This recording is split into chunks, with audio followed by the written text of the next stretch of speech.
Punit-punit na yung ano ko. Ewan ko, ang mura-mura nung ano na to, nung gloves na to, pero ito yung gustong-gusto kong gamitin. Ewan ko yung alam kung bakit. Yan, tapos pinutasan ko pa. Bibili na nga lang ako ng bago. Ang sarap kasi talaga sa loob to eh. Okay, tara. Oh!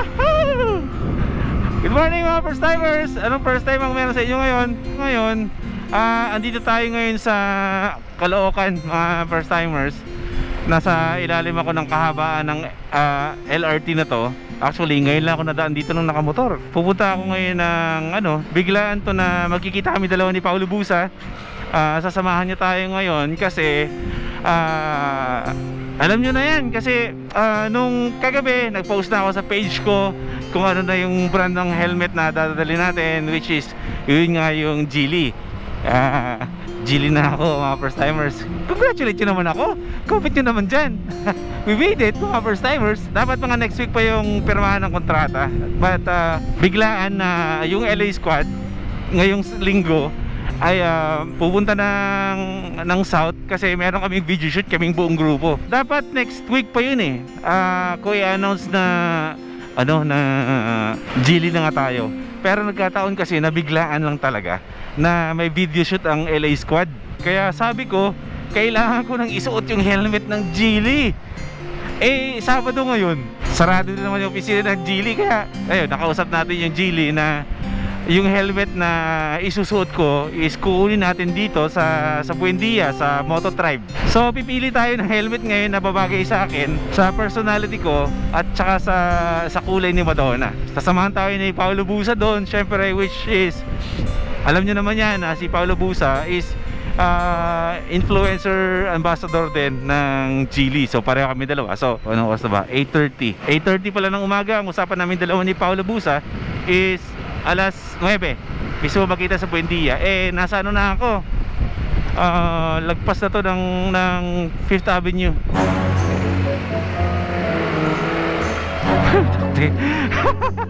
Welcome to Manila. Dapat mapagbatsyag ka dito eh, mapagbasid. Dapat matanglawin tayo dito pag nandito ka eh. Konting gas mo may sasalubong, pag gas mo may sasalubong. Nasa Blooming Treat na pala tayo. Oh, may release ng trend. Nakakamiss din talaga dito sa Manila, no? Iba yung feels ng Manila eh. Hindi ko maipaliwanag, pero every time na, alam mo yun, kapag napunta kayo na Manila, like Binondo, Tondo, Ongpin, basta yung mga old buildings dito, kapag nakikita ko, iba yung pakiramdam talaga. Sarap lang, no? Parang lagi mo naaalala si Lito Atienza. Mahal kong Maynila. Tayuman Station. Tayo ay nakarating na sa Tayuman Station.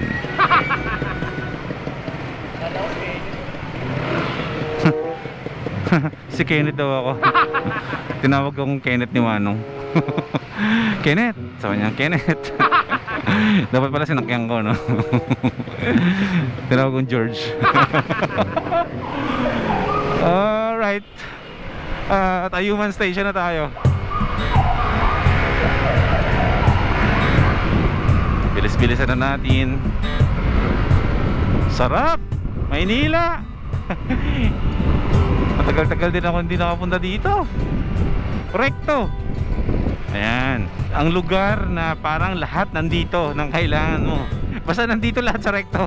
Basta lahat na maisip mo nandito sa Recto. Yung mga first timers na wala sa Maynila, ayan, ituturo-turo ko muna kayo dito sa lungsod na Maynila. Avenida. Malapit na tayo sa Buendia. Ay, naging one way na. Sige, iikot tayo dito.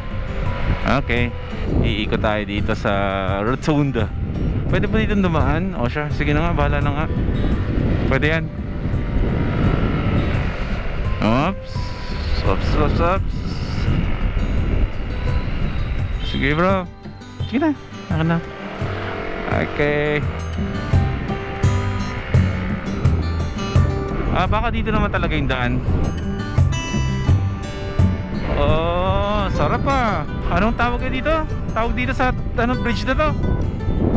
Jones Bridge. Ito, oh, Jones Bridge yata to. Yun oh. Eh yung LRT. Hello LRT. Mahal kong Maynila. Hanggang ngayon ba meron pang show na yun sa Channel 7, no? Yan ang post office ng Maynila.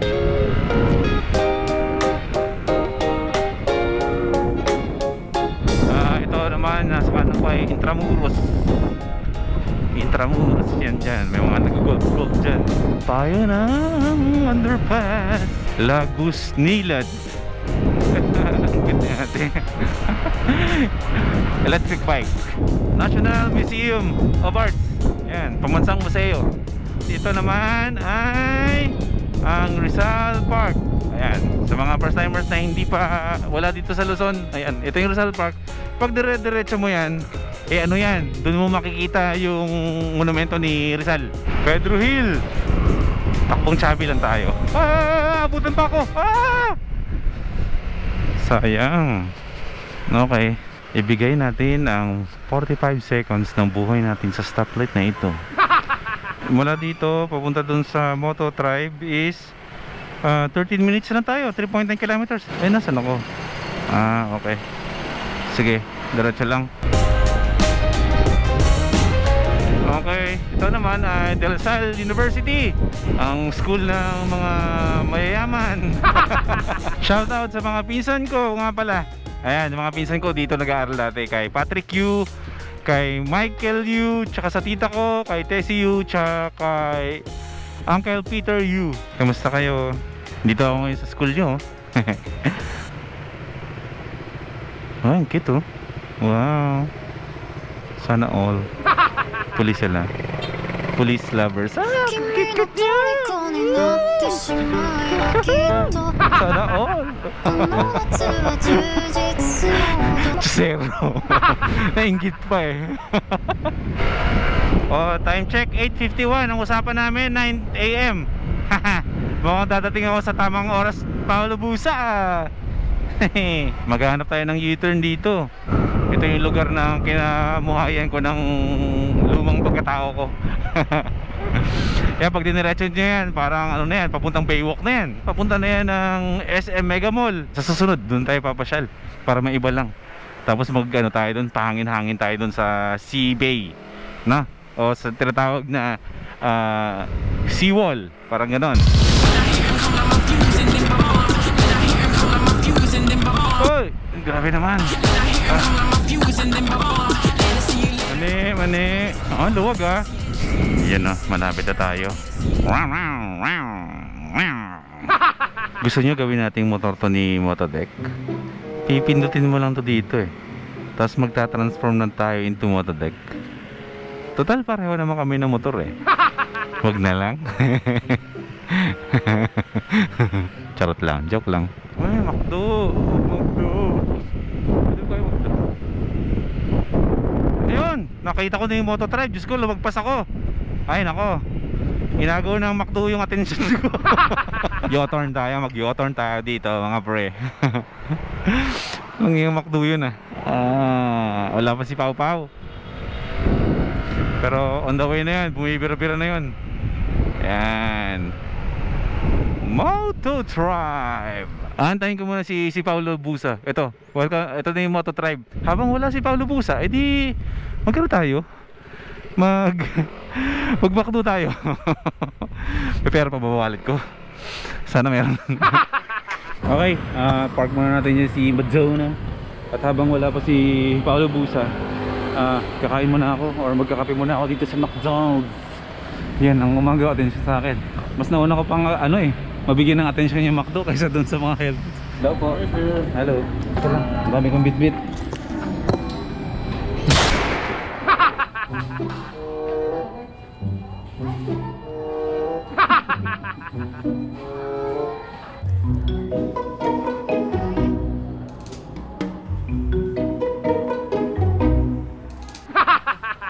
Hello, Musa. What's up, bro? Ito na yun, napaga, bro. Moto Tribe, we manage your safety. Yeah, boy! Paulo Busa. Yeah, boy! Yeah, boy! Ayan,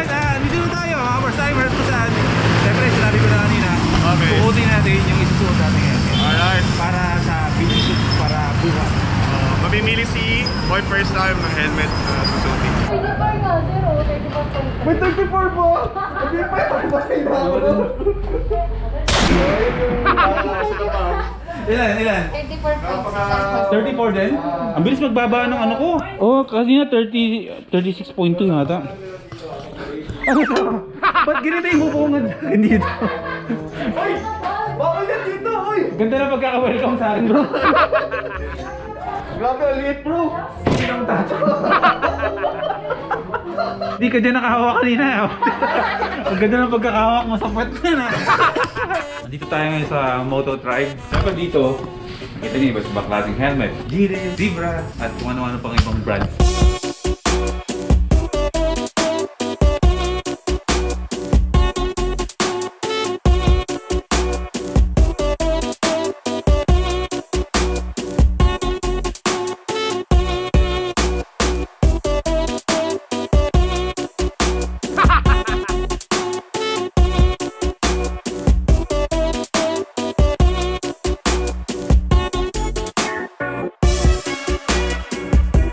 Hello po, si ma'am. Ako po si Boy P, kayo po IC.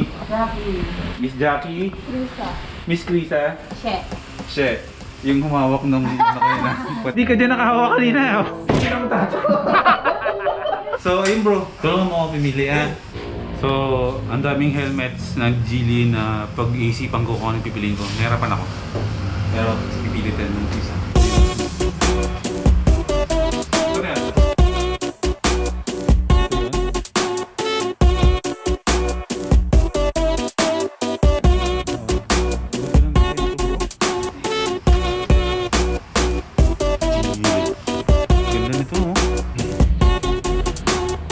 First choice mo na.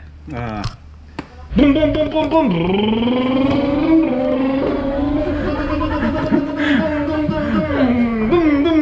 Nasa yung R6 mo? Wala eh. Actually bro, may mas bagay pa sa'yo eh. Ano? Halika, sama mo ko.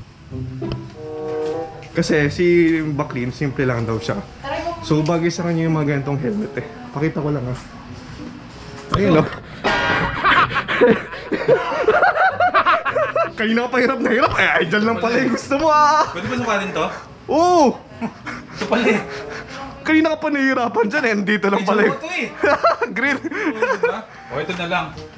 Ayan. Kaya sa akin. Kasi sa'yo yan bro. Ayos bro. Oh. Okay na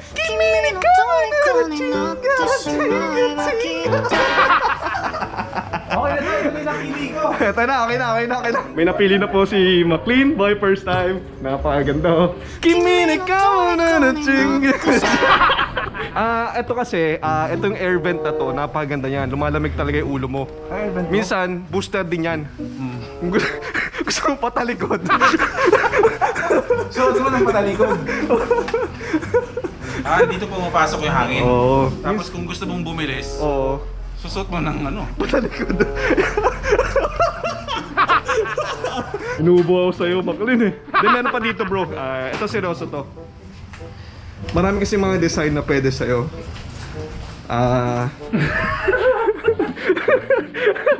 Grabe naman yun. Di yun biro bro, 5,000 yan. 5,000 nga, no? Oo. Siyempre, mahal na mag-dreads ngayon. Oo. Ito kasi, pinutol talaga to sa ano eh, sa talagang Buhok talaga. Rastaman o buhok talaga yan bro. Tapos pag ano, gumaganon yun oh, pag may kalaban ko. Nagiging medusa ka niya bro. Nanunuklaw yan bro, nanunuklaw. Tapos lilipad doon, alam niyo to? Wala to. Tama na nga, pumili ka na. Ang bigat yan, bro. Oo, tapos ang bigat pa natin. Oo. Ilang kilo yan, di ba? Oo, hawak mo bro. Hindi bro, mabigat siya. Oo. Isipin mo kung paano, di ba? Tapos ihiga mo pa yung katawan mo sa racetrack. Kaya kailangan physically fit kayo sa racetrack. Hindi lang basta-basta na nag-race kayo dahil may motor kayo. Dapat physically fit din kayo. Kaya pagka bilhin nyo dito, ganito muna kayo. Ang bigat bro. Oo, bigat nga. Ang SPRS, mga nasa 20 to 30. O kaya mo yan, bili mo na ngayon. Sige. Ayun, first choice ko, first timers is itong matte blue. Simple lang siya. Maganda yung kulay. Pinipicture ko yung sarili ko na nakaganito ako. Gusto kita, diyan ka lang muna. Trip ko rin yung kulay puti. Titignan natin kasi sinisilip-silip ko kung babagay ba siya. Pero,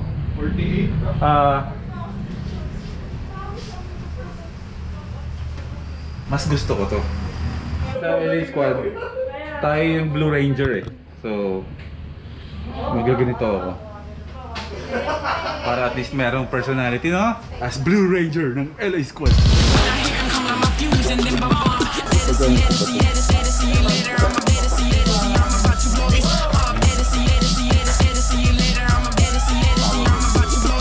Okay. Ano kayo nababagay? Ito, black tails.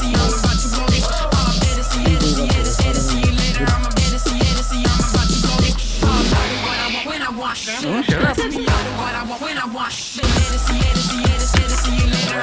Ayan.